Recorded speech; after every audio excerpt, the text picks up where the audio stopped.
Did you know that the pessimism which offers you a sense of security might be the very reason you feel so isolated?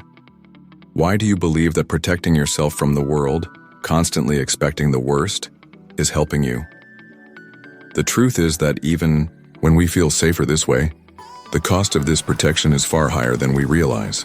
Maybe you feel stuck in this cycle of mistrust, unable to see a way out. And this is exactly what we're going to talk about today. We'll explore why this mindset limits you and what you can do to break those chains. Pessimism, for many of us, seems like a safe path. By always expecting the worst, you prepare yourself for pain and avoid disappointment.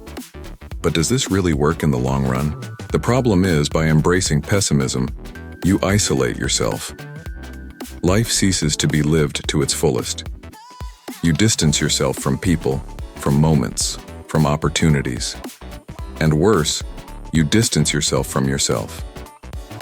If you've ever found yourself thinking that everything is always a no way it'll work, or if you feel disconnected from others, you are not alone. This mindset might stem from experiences you've lived through from childhood, in family dynamics and the environments that shaped you. What many don't realize is that this pessimism could be a defense, a reaction from someone who hasn't learned to trust the world and others. It's like a protective cloak that deep down pulls you even further away from everything that could bring joy and connection into your life. Now take a deep breath and pause for a moment to reflect. How many times have you felt incapable of trusting something or someone? How many opportunities have you let slip by because deep down, you were already expecting things to go wrong? This type of thinking doesn't appear out of nowhere. It's built over time. Each time you felt rejected or disappointed, it was like a small piece was added to your puzzle of mistrust. And before you realize it, you find yourself immersed in a bubble where life seems like an eternal, "This won't work." This distorted view begins to dominate your mind, creating a reality where pessimism is the only way to protect yourself. But what you don't see is that while you're defending yourself, you're actually trapping yourself even more. The solution isn't to protect yourself from everything, but to understand that in order to truly live, you need to learn how to trust again. What if you could change the way you react to challenges, turning every obstacle into an opportunity? It's possible, and I'm going to show you how. The good news is that it's possible to break this pattern. But first, it's crucial to understand what's behind it. True optimism isn't about living with rose-colored glasses and ignoring reality. It's not about pretending everything is fine when it's not. True optimism is about finding trust in the things and people that truly matter. It's about stopping seeing the world as a constant threat and starting to see it as a place full of possibilities. And for that, you'll learn how to develop new emotional skills that will help you deal with stress, release judgments about yourself, and trust again. Did you know that the way you view the world might be distorted? This constant pessimism you carry might be fueled by irrational thoughts, by those extreme ideas like all or nothing. You look at a situation and deep down you already expect everything to go wrong. This distorted view is more common than you think, but the first step is to recognize these thoughts. Identifying and questioning these patterns is what will set you free. When that thought of "this won't work" comes up, pause for a moment. Ask yourself, is this really true, or am I just seeing the worst-case scenario? This is one of the most powerful ways to begin changing the internal narrative that's keeping you stuck. By challenging these automatic thoughts, you create space for possibility. And by opening up this space, you begin to realize that pessimism is not protection, but a prison. Have you noticed how stress can make you react automatically? If you've ever caught yourself responding impulsively without stopping to reflect, know that it's natural.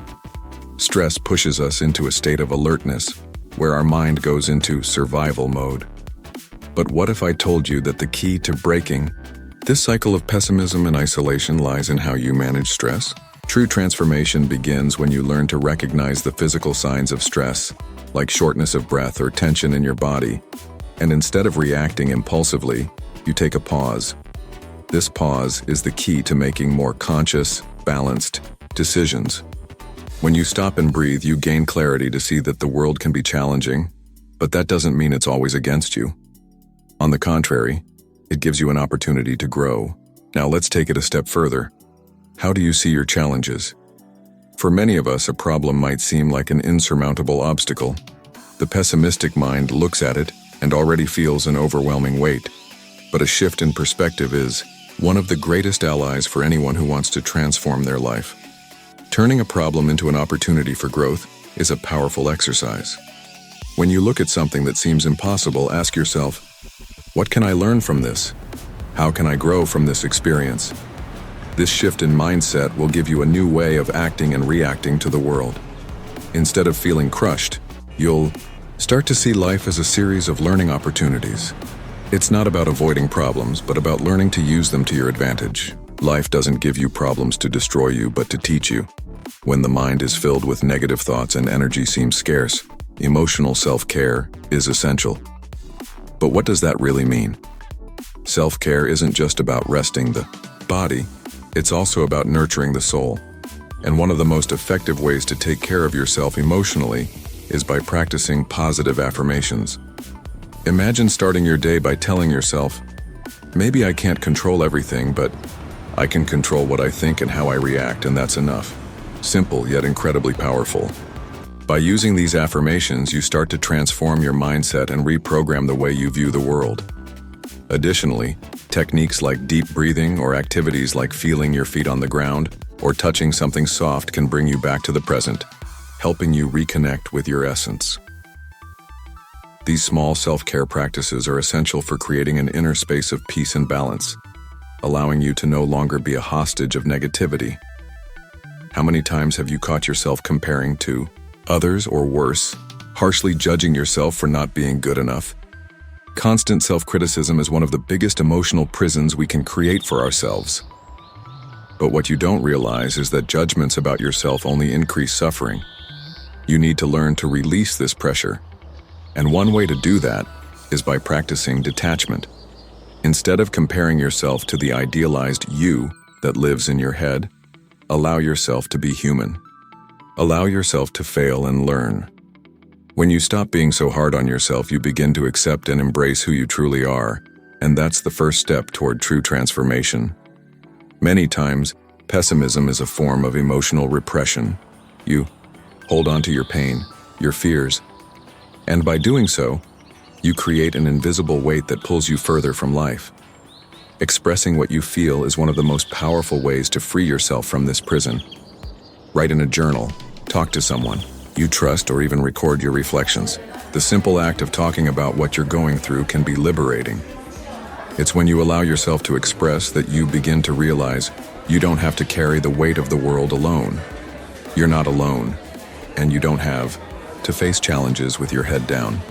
I know that changing the way you view the world isn't easy, and it might seem daunting. But the good news is that every small step counts. Transformation begins in your mind, and when you change the way you think, you'll change the way you feel and act. Now, I want to hear from you. What was the biggest challenge you faced in your life, and how did it shape the way you see the world? Leave your reflection in the comments. I'd love to know what you think. And perhaps this conversation can be the first step toward your transformation. And if you felt that this video touched you, share it with someone you think also needs to hear these words. Together, we can break the cycles of pessimism and start a journey of truth and connection.